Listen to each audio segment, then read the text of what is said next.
لبيك اللهم لبيك.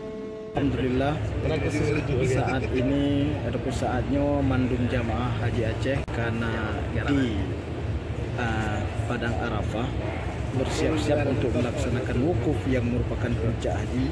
Secara umum kondisi jamaah Haji Aceh dalam keadaan sehat walafiat. Kita doa memandum mudah-mudahan urungnya menjadi haji yang mabrur, sehat dan barakah. Amin ya rabbal alamin. لبيك لا شريك لك لبيك إن الحمد والنعمة لك والملك لا شريك لك لبيك اللهم لبيك لبيك لا شريك لك لبيك إن الحمد والنعمة لك والملك لا شريك لك